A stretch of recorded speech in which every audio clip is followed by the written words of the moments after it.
Good morning and welcome to one of Eco Electric's solar information specials. Today we're looking at rooftop installation considerations. This is a tile system installed onto what is a northwest face over here, 3.5-4 kilowatts, and over here on the northeast we have another 2.5 or so kilowatts. This system is just under 7 kilowatts in total, and we'll just have a look at how it's been installed on the roof.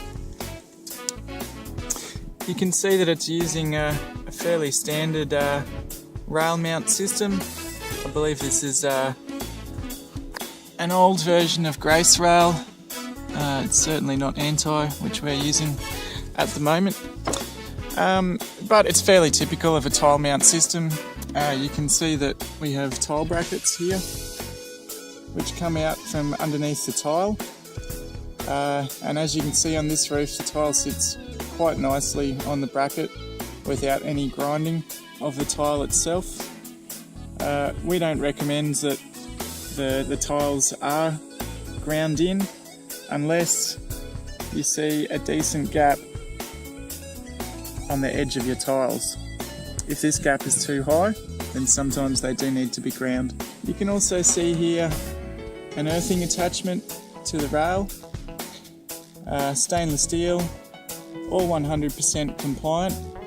The interesting thing is though that even stainless steel, you can still see slight corrosion on the edge, which gives you an idea of what can happen if people use non-stainless, galvanised, or even worse, zinc-plated type earthing arrangements. They simply won't last.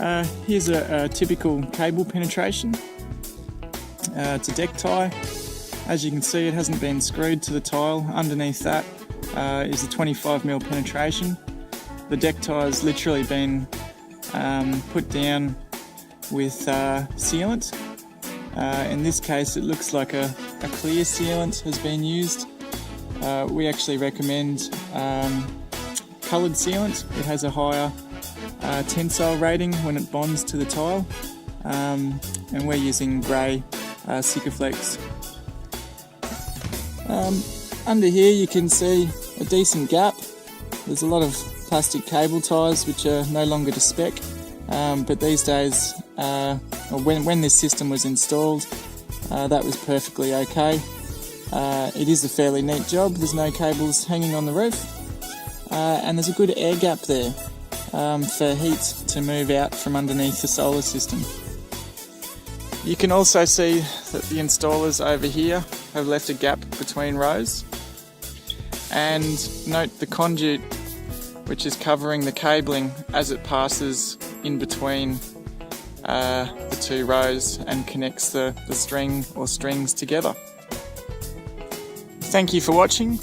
We look forward to catching up with you next week.